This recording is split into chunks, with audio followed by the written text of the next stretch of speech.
Assalamualaikum warahmatullahi wabarakatuh. Sebelumnya, perkenalkan, nama saya Muhammad Bahrawi. Anda bisa memanggil saya dengan Pak Owi. Saya berumur 21 tahun. Saya berasal dari Tanah Merah, Bangkalan, Madura. Saya adalah mahasiswa stay di lengkap Bunda Bangkalan PPL tahun 2021 yang akan menggantikan Bu Imaratul Hasanah dalam mapel akidah kelak untuk 1 bulan ke depan. Di pertemuan kali ini, kita memasuki bab yang keenam dengan materi indahnya Asmaul Husna. Sebelumnya, apakah kalian tahu apa itu Asmaul Husna? Asmaul Husna berasal dari bahasa Arab, yaitu Al-Asma dan Al-Husna. Asmaul Husna artinya nama-nama Allah yang indah dan baik. Asma berarti nama atau penyebutan, dan Husna berarti yang baik atau yang indah. Jadi, Asmaul Husna adalah nama-nama milik Allah yang baik atau yang indah. Asmaul Husna sendiri secara harfiah adalah nama-nama, sebutan, atau gelar Allah yang baik dan agung sesuai dengan sifat-sifatnya. Nama-nama Allah yang agung dan mulia itu merupakan suatu kesatuan dan menyatu dalam kebesaran dan kehebatan milik Allah. Nama-nama Allah itu adalah nama yang baik dan sempurna. Sedikit pun tidak ada kekurangannya dan tidak boleh diserupakan dengan yang lainnya. Asmaul Husna terdiri dari 99 nama. Namun, dalam bab ini, kita hanya akan mempelajari 16 Asmaul Husna saja. Asmaul Husna yang pertama adalah Al-Karim. Al-Karim artinya yang maha mulia. Allah adalah zat yang maha sempurna dengan kemuliaannya. Tidak dilebihi oleh siapapun selainnya. Karena kemuliaannya, Allah memiliki kebaikan yang tidak terbatas. Dia akan memberi jika diminta, dan tetap memberi meski tidak diminta. Allah Subhanahu wa Ta'ala berfirman dalam Quran Surat Al-Mu'minun ayat 116 yang berbunyi, "Maka Maha Tinggi Allah, Raja yang sebenarnya, tidak ada Tuhan selain Dia, Tuhan yang mempunyai arsy yang mulia." Dengan mengetahui dan memahami makna Asmaul Husna Al-Karim, maka selayaknya lah kita meneladaninya dengan cara yang pertama, kita harus berakhlak baik. Yang kedua, kita harus menjaga kehormatan diri. Dan yang ketiga, kita harus memuliakan sesama kita. Dengan gitu, kita telah meneladani Asmaul Husna Al-Karim. Asmaul Husna yang kedua adalah Al-Mu'min. Al-Mu'min artinya yang maha memberi keamanan. Allah adalah satu-satunya zat yang memberi rasa aman, ketenangan dalam hati manusia.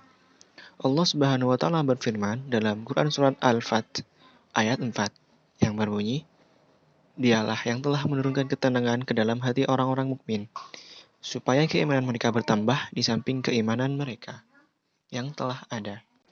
Manusia secara pribadi atau kelompok akan selalu berusaha memperoleh rasa aman dengan cara yang berbeda-beda. Padahal, hakikat rasa aman itu sebenarnya hanya dari Allah. Pasalnya, Allah Subhanahu wa Ta'ala adalah tempat berlindung para hamba dari rasa takut. Salah satu rasa aman yang diberikan Allah kepada hambanya adalah rasa aman dari siksa dunia dan akhirat. Lalu, bagaimana caranya kita meneladani Asmaul Husna Al-Mu'min? Yaitu dengan cara memberikan rasa aman terhadap orang lain, dengan bersikap jujur, dan bersikap ramah dan sopan santun terhadap sesama kita. Asmaul Husna yang ketiga adalah Al-Wakil. Al-Wakil artinya yang maha mewakili. Allah adalah Al-Wakil. Dia yang paling tepat untuk mewakili dan menangani segenap urusan makhluk. Allah adalah zat yang bertanggung jawab atas semua makhluk. Dia menciptakannya dari ketiadaan, lalu mengawasi dan menjaga mereka. Selayaknya Allah menjadi tempat bergantung bagi para makhluknya. Allah Subhanahu wa Ta'ala berfirman dalam Quran Surat Al-Ahzab ayat 3 yang artinya, dan bertakwalah kepada Allah, dan cukuplah Allah sebagai pemelihara. Setelah mengetahui dan memahami makna dari Asmaul Husna Al-Wakil, hendaklah kita meneladaninya dengan cara menyerahkan segala urusan kita kepada Allah Subhanahu wa Ta'ala dan bersyukur atas apa yang diberikan Allah Subhanahu wa Ta'ala terhadap kita, dan tidak berputus asa dalam berdoa dan bekerja. Asmaul Husna yang keempat adalah Al-Matin. Al-Matin artinya yang maha kokoh. Tiada satupun yang dapat mengalahkan dan mempengaruhinya. Imam Al-Khattabi memaknai Al-Matin sebagai zat yang maha kuat, yang kekuatannya tidak dapat terbendung.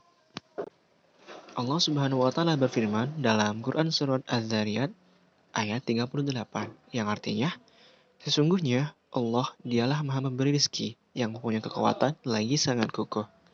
Dengan mengetahui dan memahami makna Asmaul Husna Al-Matin, hendaklah kita untuk meneladaninya dengan cara yang pertama, tegar dalam menghadapi masalah dan cobaan. Yang kedua adalah kukuh pendirian, yakni tidak pernah goyah akan keyakinan kita sendiri. Asmaul Husna yang kelima adalah Al-Jami. Al-Jami artinya yang maha mengumpulkan. Allah adalah zat yang mengumpulkan semua makhluk pada hari kiamat. Menurut Imam Al-Khattabi, tujuan Allah mengumpulkan makhluk pada hari itu adalah untuk membalas kebaikan dan keburukan yang dilakukan para makhluk. Pada saat Allah mengumpulkan para makhluk, tidak ada satupun yang luput, baik makhluk yang meninggal terbakar, yang dilumat binatang, atau yang tenggelam di lautan. Allah Subhanahu wa Ta'ala berfirman dalam Quran Surat Al-Jasiyah ayat 26, yang artinya, katakanlah, Allah lah yang menghidupkan kamu, kemudian mematikan kamu. Setelah itu, mengumpulkan kamu pada hari kiamat, yang tidak ada keraguan padanya. Akan tetapi, kebanyakan manusia tidak mengetahui. Pada hari itu, yang paling bahagia adalah orang-orang mukmin, yaitu mereka yang beriman kepada Allah, hari akhir, dan mempersiapkan diri untuk menghadapinya.